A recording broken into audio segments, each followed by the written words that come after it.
Hello friend, मेरा नाम मन कुमार। मैं आप लोगों के सामने संख्या श्रेणी के संपूर्ण ज्ञान लेकर आया हूँ। देखिए यहाँ पर दोस्त, संख्या श्रेणी क्या होता है, हम इसको संख्या श्रेणी के बारे में जिक्र करेंगे। संख्या श्रेणी,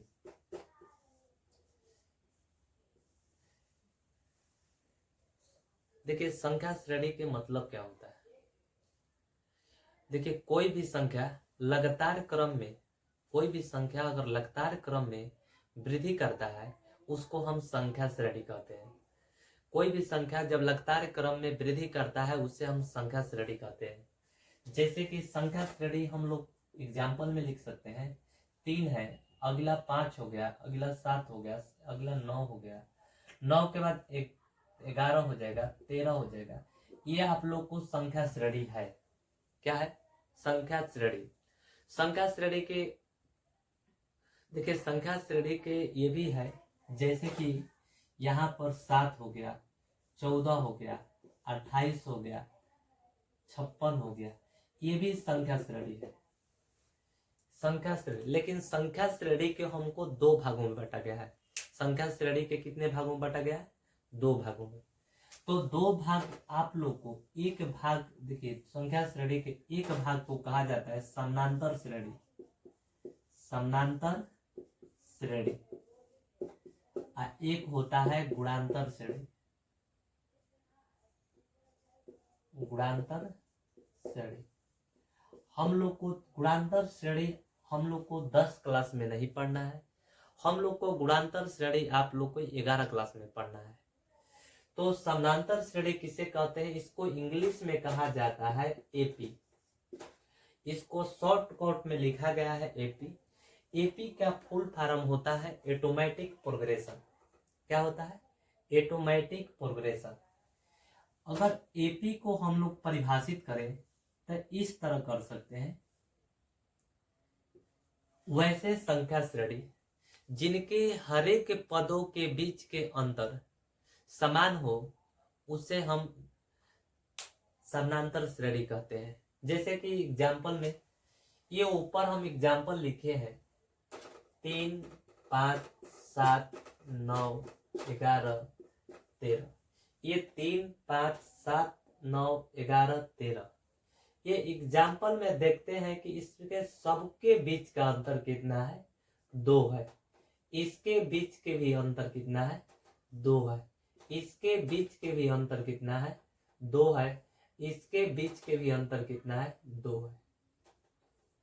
तो देखिए, वैसे श्रेणी जिनके 2 पदों का अंतर हमेशा समान हो उसे हम समानांतर श्रेणी कहते हैं। उसे हम क्या कहते हैं? समानांतर श्रेणी कहते हैं। जैसे कि एग्जाम्पल के तौर पर यहाँ पर इसका जो प्रथम पद होता है उसको ए के द्वारा इंडिकेट करते हैं। ए बराबर हम लोग 3 लिख सकते हैं। जो स्वर अंतर सबको बराबर होता है, दूसरी संख्या में से पहली संख्या घटाने के बाद आपको 2 मिलता है, तो उसको डिफरेंस इंग्लिश में कहते हैं। लेकिन इसको हम हिंदी में कह सकते हैं सौर अंतर। सार्व अंतर। सार्व अंतर कितना होगा? 2 होगा। एक होता है इसका अंतिम पद। मान के चला जाए 3 बराबर सूत्र क्या होगा? अगर यही क्रम में आगे विकसित कर रहा है तो प्रथम पद हो गया, दूसरा पद हो गया, तीसरा पद हो गया, चौथा पद हो गया, चौथा पद के बाद 5वां पद हो जाएगा। इसी तरह कह देगा आपको 20वां पद क्या होगा। तो दोस्त इसको याद नहीं करना है। a plus n minus 1 into D, ये हमारा सूत्र होता है। ये सूत्र कैसे होता है आपको हम यहाँ पर थोड़ा सा डिटेल में समझा देते हैं। कोई भी संख्या श्रेणी का रूप जो होता है, पहला रूप जो होता है A plus D, A plus 2d, A plus 3d, A plus 4d, इसी रूप में चलता है। अंत में क्या होता है? A N minus 1 into D.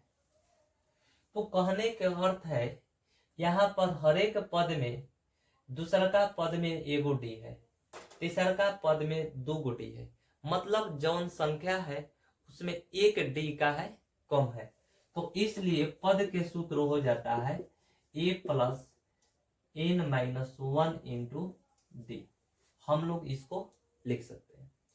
अब हम बताते हैं यहाँ पर एस एन बराबर क्या होगा, इसका योग के फॉर्मूला क्या होता है। योग के फॉर्मूला हम लिख सकते हैं एन बटे में 2 A plus N minus 1 into D, यहाँ पर ब्रैकेट पर हम इसको एक और तरीका से फॉर्मूला को लिख सकते हैं एन बटे में 2